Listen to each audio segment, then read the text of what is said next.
जय हिंद साथियों स्वागत करता हूं आप सभी का अपने YouTube चैनल पर। साथियों, आज इस वीडियो में हम आपके लिए आरपीएफ परीक्षा के लिए जीके जीएस के महत्वपूर्ण गोल्डन क्वेश्चन लेकर आए हैं।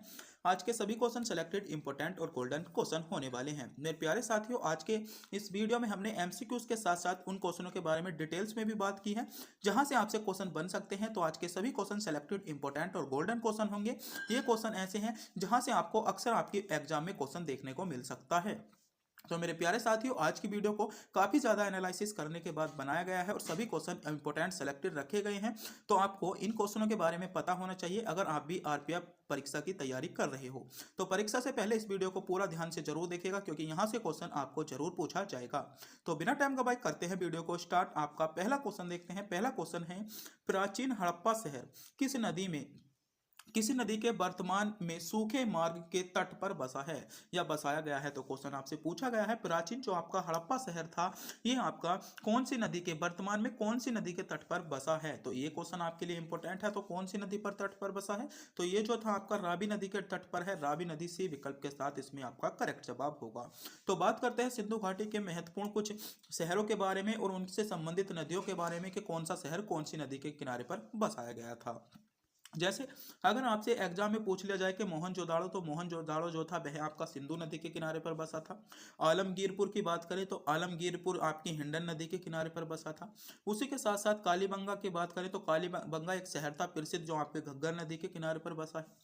लोथल की बात करें तो लोथल जो बसाया गया था आपका भोगबा नदी के किनारे पर बताया गया था। चुनौदड़ो की बात करें, चुनौदड़ा आपका सिंधु नदी के किनारे पर बसा है।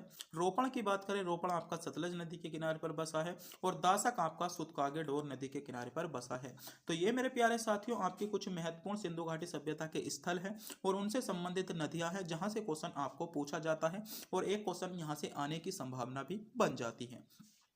मेरे प्यारे साथियों, आपने अभी तक हमारे चैनल को सब्सक्राइब नहीं किया है, चैनल पर नए हो तो प्लीज़ चैनल को सब्सक्राइब जरूर करें क्योंकि चैनल को सब्सक्राइब करने में आपका किसी भी प्रकार का कोई पैसा नहीं जाता, ना ही हमको मिलता है। बस हम इससे मोटिवेट होते हैं और आपके लिए सिलेक्टेड से इंपॉर्टेंट क्वेश्चन लाने की कोशिश करते हैं। तो प्लीज़ हमारे चैनल को सब्सक्राइब करना बनता है और आप भी इन क्वेश्चनों का जवाब जानते हैं तो हमारे बताने से पहले कमेंट बॉक्स में भी बता सकते हैं।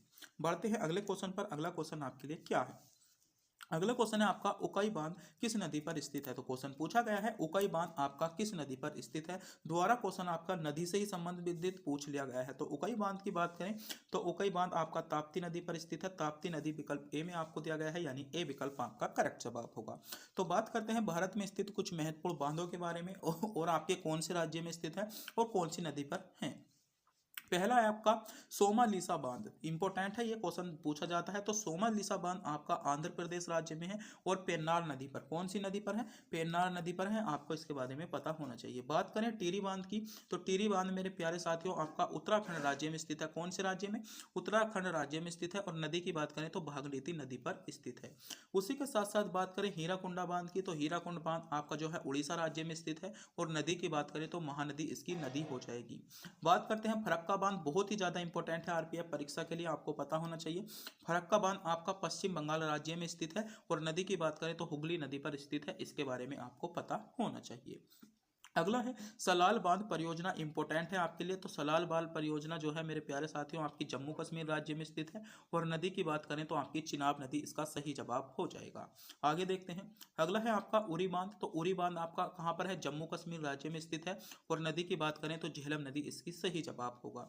रिहंद बांध बहुत ज्यादा पूछा जाता है, आपको इसके बारे में पता होना चाहिए। सेलेक्टेड है आपके लिए, रिहंद बांध से क्वेश्चन पूछा जा सकता है। रिहंद बांध आपका उत्तर प्रदेश में स्थित है और बात करें नदी की तो रिहंद नदी पर आपका स्थित है। उसी के साथ साथ मैथन बांध की करें तो ये आपका झारखंड राज्य में स्थित है और बात करें आपकी कौन सी नदी पर है तो बराका नदी पर आपका स्थित हो जाएगा। बात करते हैं जवाहर सागर आपके बांध की तो जवाहर सागर बांध जो है आपका राजस्थान राज्य में स्थित है और चंबल नदी के किनारे पर है या चंबल नदी पर आपका स्थित है। आगे बांध है आपका नागार्जुन बांध। नागार्जुन बांध आपका तेलंगाना राज्य में स्थित है और बात करें नदी की तो आपकी कृष्णा नदी इसकी आपकी नदी होगी। इडुक्की बांध बहुत ज्यादा पूछा जाता है, आपका केरल राज्य में स्थित है और पेरियार पेरियार नदी पर स्थित है। तो ये कुछ भारत में स्थित महत्वपूर्ण बांध दिए गए हैं जहाँ से संबंधित आपको नदी गई हैं। यहाँ से संबंधित आपको एक क्वेश्चन आपके एग्जाम में जरूर देखने को मिलता है। आपको किसी ना किसी शिफ्ट में यहाँ से क्वेश्चन देखने को जरूर मिलेगा। तो आप क्या कर सकते हो, या तो इसका स्क्रीनशॉट ले सकते हो, या नोट कर रहे हो नोट कर सकते हो, वरना पीडीएफ आपको हमारे टेलीग्राम चैनल पर मिल जाएगी। पीडीएफ का लिंक आपको वीडियो के डिस्क्रिप्शन में दिया गया है, वहां से जाकर आप पीडीएफ डाउनलोड कर सकते हो। डायरेक्ट लिंक आप हमारे टेलीग्राम से भी इस पीडीएफ को डाउनलोड कर सकते हो। आगे बढ़ते हैं। तो आपको यहाँ से एक क्वेश्चन पूछा जाता है, आपको इन सभी बांधों के बारे में पता होना चाहिए। सभी इसमें हमने गोल्डन इंपॉर्टेंट बांध लिए गए हैं जहाँ से क्वेश्चन आपसे पूछा जा सकता है। आगे बढ़ते हैं। अगला क्वेश्चन है आपका, भारत का निम्नलिखित में से कौन सी पंचवर्षीय योजना पूर्णतः विफल रही। तो इंपॉर्टेंट क्वेश्चन है, आपको पता होना चाहिए कि भारत की ऐसी कौन सी पंचवर्षीय योजना थी जो आपकी पूर्णतः विफल रही थी। तो पूर्णतः जो विफल रही थी आपकी तीसरी पंचवर्षीय योजना थी, आपकी पूर्णतः विफल रही थी, यानी ए विकल्प इसमें आपका करेक्ट जवाब होगा। जिन बच्चों ने विकल्प ए चुना है बिल्कुल सही चुना है। बात करते हैं भारत की कुछ महत्वपूर्ण पंचवर्षीय योजना के बारे में और उनसे संबंधित आपके आपके जो उनके उद्देश्य थे, उनके उद्देश्यों को लेकर, उनकी डेटों के लेकर क्या क्या उनकी डेट रही। जैसे पहली आपकी प्रथम पंचवर्षीय योजना की बात करें तो पहली पंचवर्षीय योजना जो थी आपकी 1951 से 1956 तक थी। और कृषि की प्राथमिकता, जो पहली पंचवर्षीय योजना थी इसमें आपकी कृषि पर प्राथमिकता दी गई थी।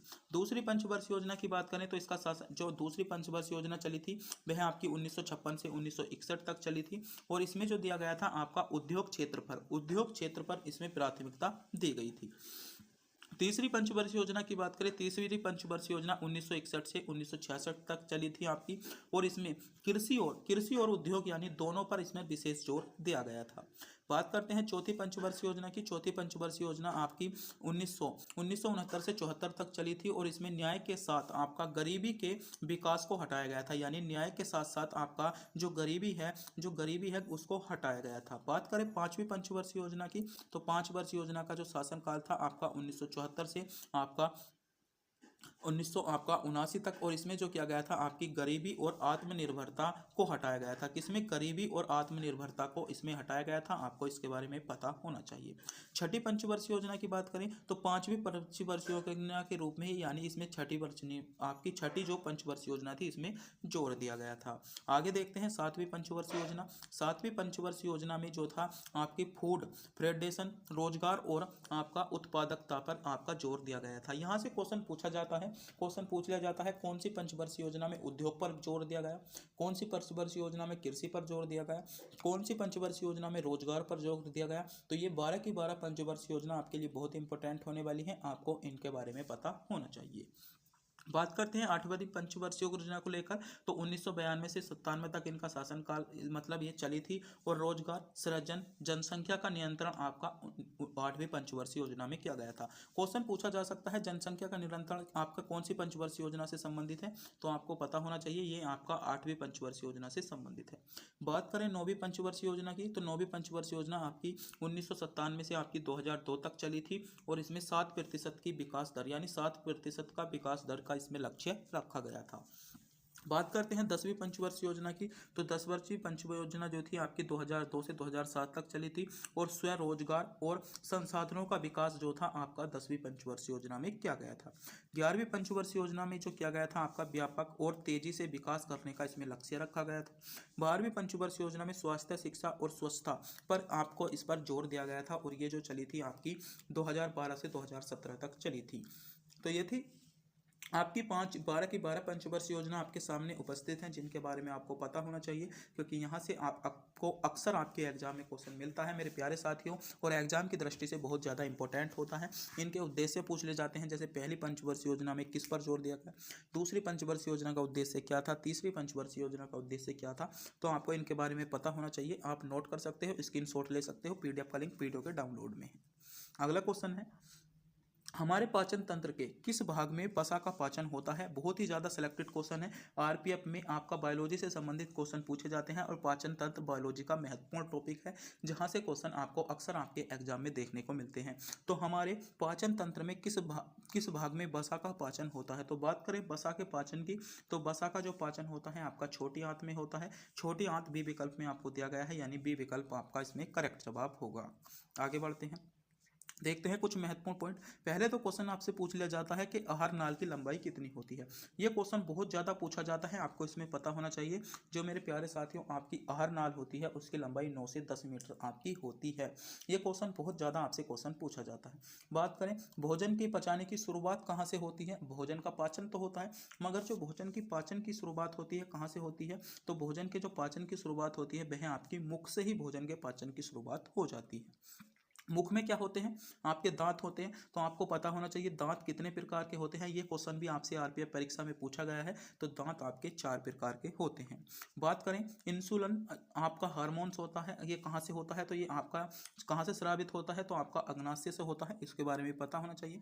मनुष्य के दांत का सूत्र क्या है, तो 123/123 आपका मनुष्य के दांत का सूत्र है। अगर इसमें डिटेल्स में आपको क्या है जानकारी लेनी है, तो डिटेल्स में हम जानकारी नहीं दे सकते, क्योंकि इसके लिए बहुत लंबी वीडियो बनानी पड़ेगी। बात करते हैं दांत के आपके निर्माण से संबंधित भी क्वेश्चन पूछा गया था। तो दांत का निर्माण जो होता है, कैल्शियम फ्लोराइड आपका फास्फेट इसमें होता है, कैल्शियम कार्बोनेट होता है, कैल्शियम आपका क्लोराइड आपका जो होता है, सभी इसमें दांत में होते हैं। बात करते हैं अग्नाशय जो रस होता है इसका पीएच मान कितना होता है, तो पीएच मान क्वेश्चन पूछा गया है 8 होता है। और आपका पाचन कहाँ पर संपन्न होता है, तो पाचन जो है आपका छोटी आंत में संपन्न होता है। तो मेरे प्यारे साथियों, पाचन से संबंधित इतने प्रकार के क्वेश्चन आपसे पूछे जा सकते हैं। आपको इन सभी क्वेश्चनों के बारे में पता होना चाहिए, क्योंकि ये सभी क्वेश्चन सेलेक्टेड इंपॉर्टेंट है, जहाँ से क्वेश्चन आपको अक्सर आपके एग्जाम में देखने को मिले थे। आगे बढ़ते हैं। अगला क्वेश्चन है तैमूर के आक्रमण के समय दिल्ली का सुल्तान कौन था। तो तैमूर के अगर हम आक्रमण की बात करें तो सी विकल्प इसमें आपका सही जवाब होगा। नसरुद्दीन महमूद सी विकल्प के साथ आपका करेक्ट जवाब हो जाएगा। बात करते हैं कुछ महत्वपूर्ण आक्रमणों के बारे में, जहां से क्वेश्चन आपसे पूछा जा सकता। भारतीय स्वतंत्रता का पहला युद्ध क्वेश्चन पूछा जा सकता है कि भारतीय स्वतंत्रता का पहला युद्ध कब हुआ था। ये क्वेश्चन बहुत ज़्यादा एग्जामों में देखने को मिलता है और रेलवे का फेवरेट भी क्वेश्चन है। क्वेश्चन है भारतीय स्वतंत्रता का पहला युद्ध। तो भारतीय स्वतंत्रता का जो पहला हुआ युद्ध था वह आपका 1857 का युद्ध भारतीय स्वतंत्रता का पहला युद्ध था। बात करें भारतीय राष्ट्रीय कांग्रेस का गठन कब हुआ था, यह भी क्वेश्चन पूछा गया है। तो मेरे प्यारे साथियों, भारतीय राष्ट्रीय कांग्रेस का आपका गठन 1885 में हुआ था। क्वेश्चन पूछा जाता है, आपको पता होना चाहिए। मुस्लिम लीग के गठन से भी क्वेश्चन पूछा जाता है। मुस्लिम लीग का गठन बात करें तो मुस्लिम लीग का जो गठन हुआ था आपका 1906 में मुस्लिम लीग का गठन हुआ था। असहयोग आंदोलन की बात करें तो असहयोग आंदोलन कब हुआ था, 1920 में आपका असहयोग आंदोलन हुआ था। सवर्ण आंदोलन की बात करें तो सवर्ण आंदोलन आपका 1930 में हुआ था। भारत छोड़ो आंदोलन की बात करें 1942, और भारत का विभाजन जो हुआ था 1947 में हुआ था। तो ये कुछ आपकी महत्वपूर्ण करेक्ट डेटें दी गई हैं, जहां से क्वेश्चन आपसे पूछा जाता है, आपको पता होना चाहिए। क्वेश्चन ये बहुत ज़्यादा पूछा जाता है कि भारतीय स्वतंत्रता का पहला युद्ध कौन सा 1857 आपका था, आपको पता होना चाहिए। ये क्वेश्चन बार बार रेलवे एग्जाम रिपीट करता है, रेलवे में इस क्वेश्चन को बार बार देखा गया है। आगे बढ़ते हैं। अगला क्वेश्चन है निम्नलिखित में से किसे आधुनिक अर्थशास्त्र का जनक माना जाता है। तो आधुनिक जो अर्थशास्त्र है इसका जनक जो माना जाता है एडम स्मिथ को माना जाता है। एडम स्मिथ सी विकल्प में आपको दिया गया है, यानी सी विकल्प यहाँ पर आपका करेक्ट जवाब होगा। जिन बच्चों ने सी विकल्प को चुना है बिल्कुल सही चुना है। सी विकल्प इसमें आपका करेक्ट जवाब हो जाता है कि आधुनिक अर्थशास्त्र का जनक आपका एडम स्मिथ को माना जाता है। आगे बढ़ते हैं, बात करते हैं कुछ महत्वपूर्ण इंपॉर्टेंट फैक्ट के बारे में और उनके व्यक्तित्व के। जैसे क्वेश्चन पूछा जा सकता है आपका शक संबंध की शुरुआत किसने की थी। तो शक संबंध की जो संबंध है आपका किससे है, कनिष्क से है। मौर्य वंश का संस्थापक यानी मौर्य वंश का संस्थापक कौन था, ये भी बहुत ज्यादा पूछा जाता है। तो मौर्य वंश का संस्थापक कौन था, आपका चंद्रगुप्त मौर्य मौर्य वंश का संस्थापक था। न्याय दर्शन किससे संबंधित है, ये क्वेश्चन पूछा जाता है। तो न्याय दर्शन जो है आपका गौतम बुद्ध से संबंधित है। आपका बेसिक दर्शन ये भी बहुत ज़्यादा पूछा जाता है। चौथा पॉइंट आपका महर्षि आपका काणद से संबंधित है। आपका सांख्य दर्शन की बात करें तो आपका महर्षि कपिल से संबंधित है। योग दर्शन बहुत ही ज़्यादा इंपॉर्टेंट है कि योग दर्शन किससे संबंधित है, तो योग आपका पतंजलि से संबंधित है। आपका ये भी बहुत सातवां भी आपके लिए इंपॉर्टेंट है, आपको पता होना चाहिए। क्वेश्चन आपका है रामकृष्ण मिशन की स्थापना आपकी किसने की थी। तो रामकृष्ण मिशन की स्थापना आपकी स्वामी विवेकानंद ने की थी। गुप्त वंश का संस्थापक आपका कौन था, तो श्री गुप्त था। खालसा पंथ की बात करें गुरु गोविंद सिंह ने शुरू किया था। मुगल साम्राज्य की स्थापना किसने की थी, बाबर ने की थी। तो इससे संबंधित जो आपके कुछ महत्वपूर्ण आगे जो हैं आगे व्यक्ति हैं और उनसे संबंधित महत्वपूर्ण फैक्ट आपकी आने वाली वीडियो में बनाएंगे, क्योंकि हम इसी वीडियो में सभी फैक्टों को नहीं बता सकते, क्योंकि वीडियो आपकी बहुत लंबी हो जाएगी और अगले के क्वेश्चन आपके नहीं आएंगे। तो इससे जो आने वाले फैक्ट हैं, जो लगभग इसके 40 फैक्ट हैं जिनके बारे में आपको पता होना चाहिए, कि 40 के 40 फैक्ट आपको आने वाली वीडियो में मिल जाएंगे। आगे बढ़ते हैं। अगला क्वेश्चन है, निम्नलिखित में से कौन सी मिश्रित धातु नहीं है? तो मिश्रित धातु नहीं है, तो बात करें मिश्रित धातु की, तो चांदी आपकी किसी भी प्रकार की आपकी मिश्रित धातु नहीं है। कई बार आपसे पूछा जाता है पीतल किससे बना होता है, आपका आपका टाका किससे बना होता है, कांसा किससे बना होता है, तो इनके बारे में भी आपको पता होना चाहिए। देखते हैं कौन किससे बना है। बात करें टांका की, तो ये टीन और शीशे से आपसे बना होता है। आगे बढ़ते हैं। अगला क्वेश्चन है, निम्नलिखित में से कौन सी भाषा आपकी संविधान की 8वीं अनुसूची का हिस्सा नहीं है? तो क्वेश्चन पूछा गया है 8वीं अनुसूची का हिस्सा नहीं है, तो 8वीं अनुसूची का हिस्सा कौन नहीं है? फारसी आपकी 8वीं अनुसूची का हिस्सा नहीं है, यानी बी विकल्प इसमें आपका करेक्ट जवाब हो जाएगा। आगे बढ़ते हैं। अगला क्वेश्चन आपकी जो है अनुसूचियों के बारे में बात करें, क्योंकि अनुसूची से रिलेटिव हमने कोई भी वीडियो नहीं बनाई गई है।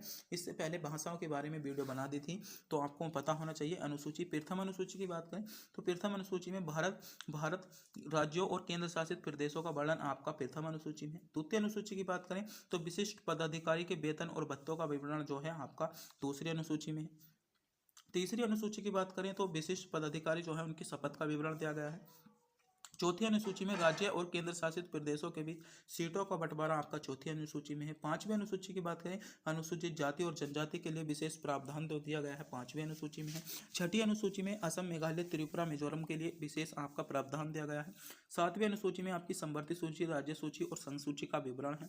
आठवीं अनुसूची में जो है भाषाओं संबंधित आपकी 8वीं अनुसूची है। 9वीं अनुसूची की बात करें तो 9वीं अनुसूची को प्रथम संविधान संशोधन द्वारा 1951 में जोड़ा गया था, और इसमें जो है आपका भूमि सुधार से संबंधित आपकी 9वीं अनुसूची है। 10वीं अनुसूची की बात करें, 10वीं अनुसूची में विवरण आपका दल बदल का है, और इसे 52वें संविधान संशोधन द्वारा जोड़ा गया था। 11वीं अनुसूची में आपकी पंचायती व्यवस्था दी गई है, और 73वें संविधान संशोधन द्वारा इसको जोड़ा गया था। 12वीं अनुसूची की बात करें तो 12वीं अनुसूची में आपकी नगर पालिका, नगर व्यवस्था की व्यवस्था है, और इसमें 74वें संविधान संशोधन द्वारा इसे जोड़ा गया था। तो ये भारतीय संविधान की 22 की 22 अनुसूची थी, जिनके बारे में आपको पता होना चाहिए। यहाँ से क्वेश्चन आपसे बन सकता है। आगे बढ़ते हैं। अगला क्वेश्चन है, भारत कितने देशों के साथ समुद्री सीमा साझा करता है? तो बात करें भारत कितने देशों के साथ समुद्र सीमा साझा करता है, तो भारत समुद्र सीमा साझा जो करता है वह आपका श्रीलंका और मालदीव 2 के साथ करता है, यानी 2 विकल्प बी में आपको दिया गया है। बात करते हैं भारत के साथ लगने वाले देश और उनके साथ कितनी सीमा किसकी लगती है, स्थल के साथ लगने वाले देशों के बारे में।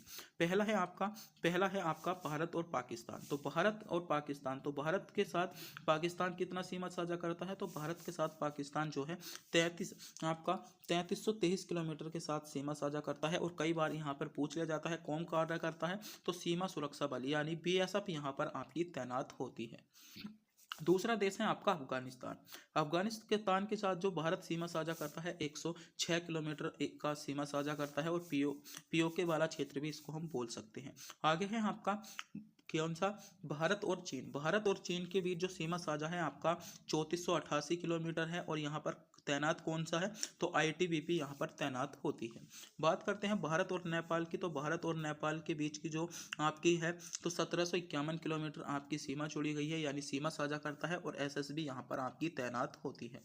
अगला है आपका भारत और भूटान। भारत और भूटान के साथ जो सीमा साझा करता है 699 किलोमीटर करता है, और SSB यहाँ पर भी आपकी तैनात होती है।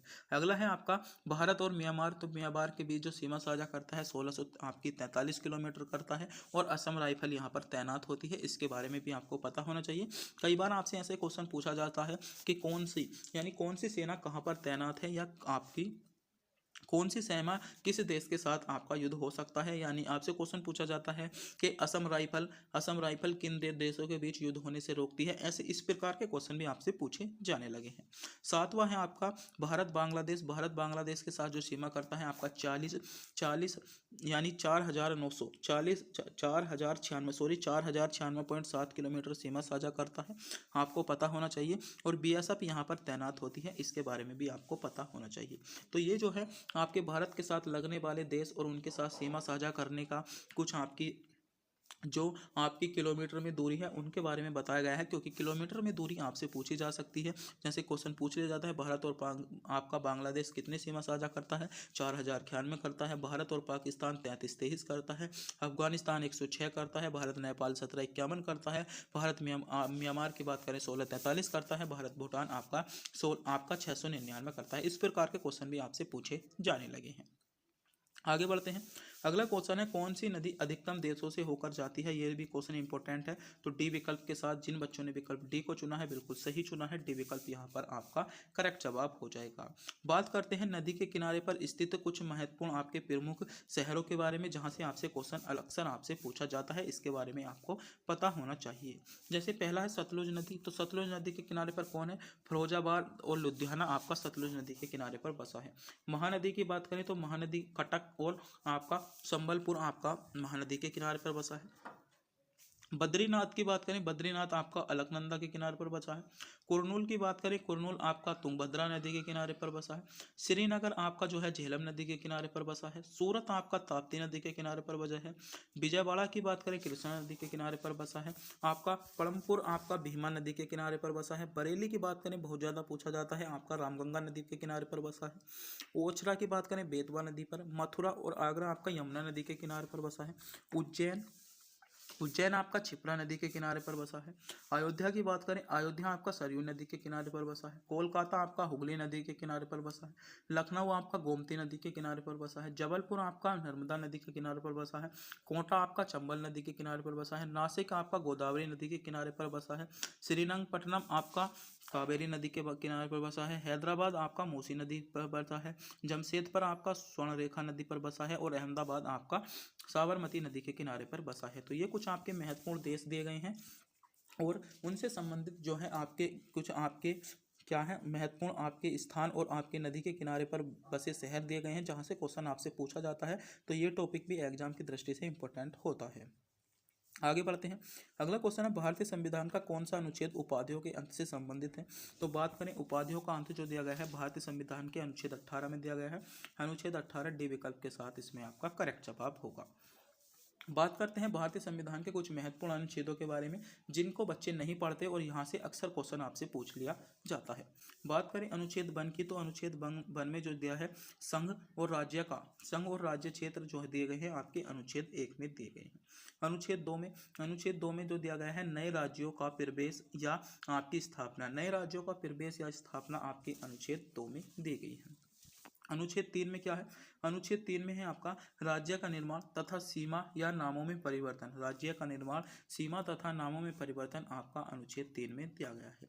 अनुच्छेद 4 में पहली अनुसूची व चौथी अनुसूची में संशोधन तथा 2 और 3 के अधीन बनाई गई विधि जो है आपकी अनुसूची आपका आर्टिकल 4 या अनुच्छेद 4 के अंतर्गत आती है।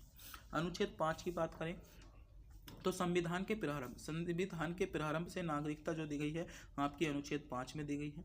अनुच्छेद 6 की बात करें, भारत में आने वाले व्यक्तियों को नागरिकता, भारत में आने वाले व्यक्तियों को जो नागरिकता है आपकी अनुच्छेद 6 में दी गई है। पाकिस्तान जाने वाले जो आपके व्यक्ति थे उनको नागरिकता दी गई है आपके आर्टिकल 7 में दी गई है। भारत के बाहर रहने वाले व्यक्तियों को जो नागरिकता गई है आपकी आर्टिकल या अनुच्छेद 8 में दी गई है। आगे देखते हैं, अनुच्छेद 9 की बात करें तो विदेशी राज्य की नागरिकता लेने पर आपकी भारत की नागरिकता खत्म हो जाएगी, अनुच्छेद 9 में है। नागरिकता के अधिकारों का बना रहना आपकी अनुच्छेद 10 में है। अनुच्छेद 11 की बात करें तो संसद द्वारा नागरिकता के लिए कानून का विनिमय जो है आपका अनुच्छेद 11 में है। अनुच्छेद 12 की बात करें, अनुच्छेद 12 में राज्य की परिभाषा दी गई है। अनुच्छेद 13 में आपके मूल अधिकारों को असंगत तथा अल्पीकरण की विधि आपकी अनुच्छेद 13 में है। अनुच्छेद 14 में आपकी विधि के समक्ष समता दी गई है, विधि के समक्ष आपकी समानता दी गई है। अनुच्छेद 15 में धर्म जाति के आधार पर भेदभाव नहीं किया जाएगा, ये आपका अनुच्छेद 15 में किया गया है। तो ये कुछ महत्वपूर्ण आर्टिकल हैं जहाँ से संबंधित आपको क्वेश्चन पूछा जा सकता है। तो आपको इनके साथ साथ आपके इन कुछ महत्वपूर्ण आर्टिकल के बारे में भी पता होना चाहिए। आगे बढ़ते हैं। अगला क्वेश्चन है, भारत में पहली जनगणना कब हुई थी। तो भारत में पहली जनगणना जो हुई थी आपकी 1872 में हुई थी। आपका डी विकल्प के साथ आपका करेक्ट जवाब हो जाएगा। मेरे प्यारे साथियों, जनगणना से संबंधित हमने पहले भी वीडियो में आपके कुछ क्वेश्चन डिस्कस किए थे जो इंपॉर्टेंट क्वेश्चन है, और कुछ नए क्वेश्चन भी हैं जनगणना से रिलेटिव जो आपसे पूछे जा सकते हैं। आपका हेनरी वाल्टर को भारतीय जनगणना का पिता क्वेश्चन पूछा जा सकता है कि भारतीय जनगणना का पिता किसे कहा जाता है, तो इसके बारे में भी आपको पता होना चाहिए।